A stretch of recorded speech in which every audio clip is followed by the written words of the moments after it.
बार ढोलू और छोटू दोनों लड़ाई कर रहे थे। उनके बीच बहुत ही घमासान लड़ाई हो रही थी।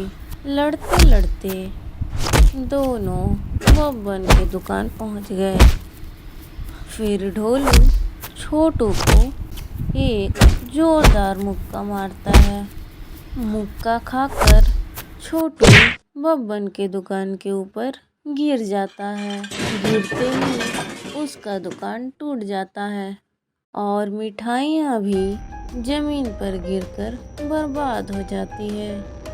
उनकी लड़ाई की वजह से बब्बन के दुकान का नुकसान हो जाता है।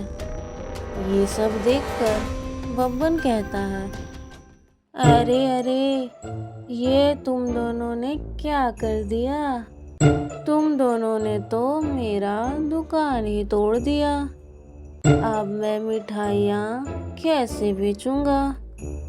तुम दोनों को लड़ने के लिए यही जगह मिली थी क्या? कहीं और भी तो जाकर लड़ सकते थे। मेरा नुकसान क्यों करवा दिया?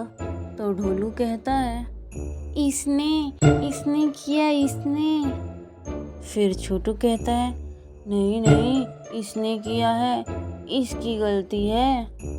तो बब्बन कहता है, चुप हो जाओ दोनों, मेरे पास आंखें हैं, मुझे सब दिखा। मैं इस चीज की शिकायत दद्दू से करूँगा। तो ढोलू छोटू कहते हैं, नहीं नहीं, आप दद्दू को मत बताइए, वरना दद्दू हमें छोड़ेंगे नहीं। हम आपकी मिठाइयाँ उठा देते हैं और आपके दुकान को भी लगा देंगे, तो ये वापस से ठीक हो जाएगी। अगर आप दद्दू के पास चले गए तो हमें मार पड़ेगी। तो बब्बन कहता है, हाँ, ये तो जैसे कोई खिलौना है, तुम उठा दोगे और ये ठीक हो जाएगा। मिठाइयाँ खाने की चीज होती है, जमीन में गिरकर किरकिरी हो जाती है, कैसे ठीक करोगे उसे? और तंबुएं भी टूट गई हैं, वो दोबारा खड़ी नहीं होंगी, नए ही लगाने पड़ेंगे। तुम दोनों इसे दोबारा ठीक नहीं कर सकते हो, मुझे दद्दू को ही बोलना पड़ेगा। फिर बब्बन गुस्से में दद्दू के पास जाता है और कहता है, आपके बच्चों ने तो हद ही कर दी। तो दद्दू कहते हैं, क्या हुआ? अब इन दोनों ने क्या कर दिया? तो बब्बन कहता है, इन दोनों ने मेरी दुकान तोड़ दी, मेरी मिठाइयों को बर्बाद कर दिया। तो दद्दू कहते हैं, क्या सच में ये छोटे छोटे बच्चे दुकान तोड़ सकते हैं? तो बब्बन कहता है, हाँ हाँ, इन दोनों ने ही तोड़ी है, दोनों को लड़ने से फुर्सत कहाँ है। लड़ते लड़ते दोनों मेरे दुकान के ऊपर गिर गए और मेरा तंबू टूट गया, मिठाइयाँ भी गिरकर किरकिरी हो गई। और जब मैंने शिकायत की तो इन दोनों ने कहा कि हम ठीक कर देंगे। आप ही बताइए, क्या किरकिरी मिठाइयों को उठा देने से वो ठीक हो जाएंगी? और टूटे हुए तंबू से क्या दुकान दोबारा खड़ी हो जाएगी? तो दद्दू कहते हैं, हाँ, तुम कह तो सही रहे हो, ये दोनों तो बहुत ही ज़्यादा बदमाश हो गए हैं, मुझे इन्हें बाहर ही जाने नहीं देना चाहिए था। तो बब्बन कहता है, जो भी हो, मेरा नुकसान तो हो गया ना, उसकी भरपाई कौन करेगा? तो दद्दू कहते हैं, हाँ, ये तो समस्या हो गई, भरपाई तो करनी ही पड़ेगी। पर सच कहूँ तो बब्बन, मैं अभी उस हालत में नहीं हूँ कि तुम्हारी भरपाई कर सकूँ। अभी मेरे पास उतने पैसे नहीं हैं। तो बब्बन कहता है, उससे मुझे क्या, मुझे मेरा दुकान वापस चाहिए। मुझे मेरी बर्बाद हुई मिठाइयों की कीमत चाहिए। मैं नहीं जानता, आपको अपने बच्चों को कब्जे में रखना चाहिए थे ना। देखो, कर दिया ना नुकसान। तो दद्दू कहते हैं, हाँ हाँ मैं समझ रहा हूँ, पर मुझे थोड़ा सा समय चाहिए। मैं अभी के अभी तुम्हारी भरपाई नहीं कर सकता। मुझे थोड़ा सा समय दे दो। ये सुनकर बब्बन मान जाता है और कहता है, जल्द से जल्द मेरी भरपाई कर दीजिएगा। मुझे अपना दुकान खड़ा करना है, वरना मेरा घर चलाना मुश्किल हो जाएगा। दद्दू कहते हैं, बिल्कुल, मिलते ही मैं तुम्हें वापस कर दूंगा। फिर बब्बन अपने घर चला जाता है। फिर ढोलू छोटू घर आते हैं। जब वो घर आते हैं तो दद्दू उन्हें जोर की डांट लगाते हैं और कहते हैं कि तुम दोनों की वजह से मेरा अब नुकसान होने वाला है। अब बेवजह की ही मुझे उसके दुकान की भरपाई करनी पड़ेगी। तुम लोगों को लड़ाई करने की क्या जरूरत थी। तो ढोलू छोटू कहते हैं, हमें पता नहीं था कि दुकान टूट जाएगी। अब से हम ऐसा नहीं करेंगे। इतना बोलकर वो दोनों बैठ जाते हैं। फिर दद्दू कहते हैं, आखिर मैं उसकी भरपाई कैसे करूँगा। मेरे पास तो अभी उतने पैसे भी नहीं हैं। मैं कहाँ से लाऊंगा। ये बोलकर दद्दू वहाँ से चले जाते हैं। फिर ढोलू अपने कमरे से बाहर निकलता है। जैसे ही वो बाहर खड़ा होता है, एक कागज उड़ के उसके पास चला आता है। उस कागज में लिखा हुआ होता है कि सनकगढ़ में प्रतियोगिता होने वाली है और उस प्रतियोगिता में जो भी भाग लेगा और जीत जाएगा उसे अच्छी खासी रकम मिलेगी। ये पढ़कर ढोलू खुश हो जाता है और अंदर आता है और वो कागज वो छोटू को दिखाता है और दद्दू को भी बुलाता है। ढोलू छोटू से कहता है, देखो इसमें क्या लिखा हुआ है।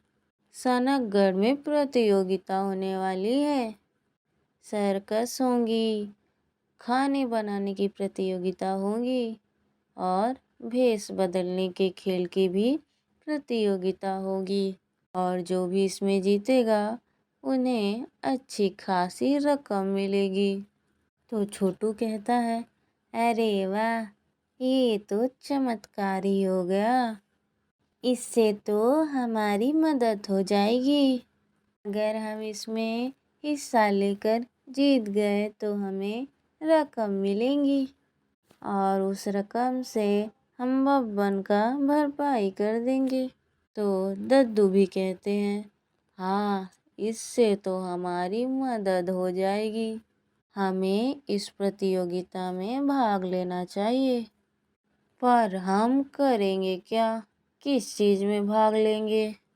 तो ढोलू छोटू कहते हैं, क्यों ना हम भेष बदलने के खेल में भाग लें। मेरे पास कहानियाँ भी है और जुगाड़ भी है कि हमें क्या पहनना है। हमें तैयारी शुरू कर देनी चाहिए ताकि हमारे अलावा कोई और ना जीत सके। तो दद्दू कहते हैं, हाँ, हमें अच्छे से करना पड़ेगा। हमें किसी भी हाल में जीतना है। फिर तीनों तैयारी में लग जाते हैं। फिर वो दिन भी आता है जब प्रतियोगिता आ जाती है। वो तीनों घर से ही तैयार होकर निकलते हैं। छोटू खरगोश बनता है और ढोलू कछुआ। दद्दू उनके मालिक बन जाते हैं। वो तीनों प्रतियोगिता में जाकर कछुए और खरगोश की कहानी दिखाने वाले थे।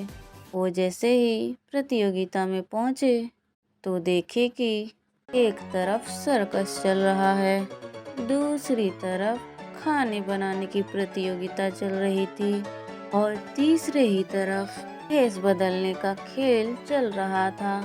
उन्हें उसी प्रतियोगिता में हिस्सा लेना था। तीनों उधर ही चल पड़े। वहाँ पे बहुत सारे लोग बैठे हुए थे और दद्दू, ढोलू और छोटू तीनों सारे लोगों के सामने जाकर खड़े हो गए, प्रतियोगिता के लिए तैयार हो गए। तीनों ने अपने अपने भेष बदल लिए थे। टू खरगोश की तरह कपड़े पहन लिया था और ढोलू कछुआ बन गया था।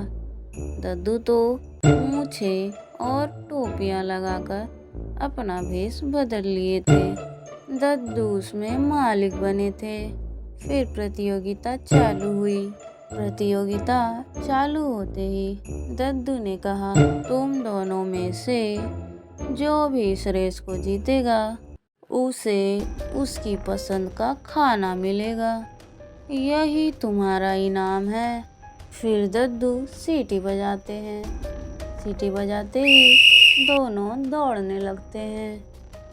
छोटू खरगोश की तरह स्पीड भाग रहा था और ढोलू कछुए की तरह धीरे धीरे दौड़ रहा था। दौड़ते दौड़ते छोटू को रास्ते में नींद आ गई और वो सोचा, मैं तो उससे बहुत आगे हूँ, थोड़ा सो ही जाता हूँ, दोबारा उठ जाऊँगा, फिर दौड़ लूँगा, भी तो वो मुझसे बहुत पीछे हैं। ये बोलकर खरगोश सो जाता है और कछुआ धीरे धीरे चलता ही रहता है। वो कहीं भी नहीं रुकता। एक समय आता है तो चलते चलते अंत तक पहुंच जाता है।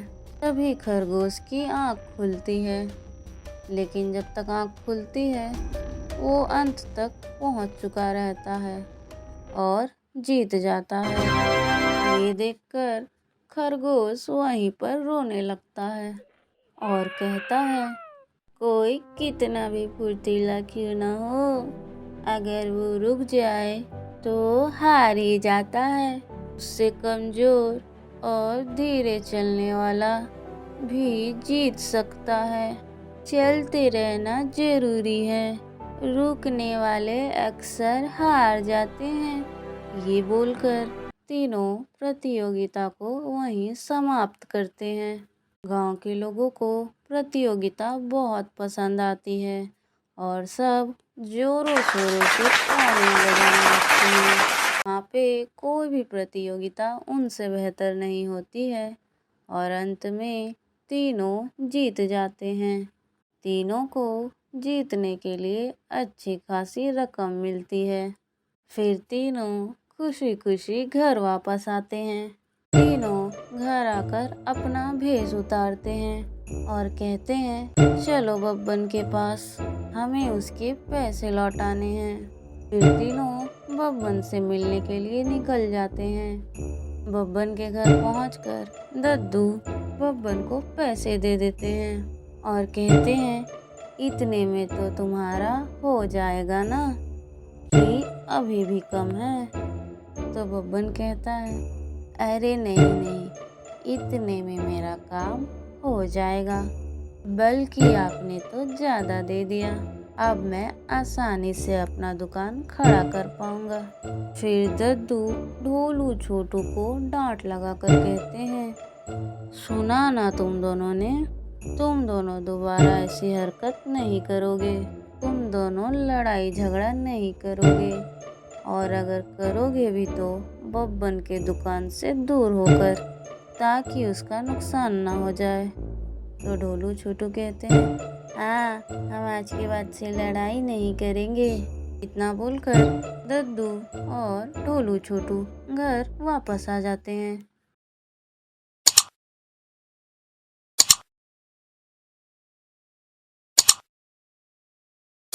You can download the application on Google Play or App Store. And you can visit our website mathslegends.co.uk.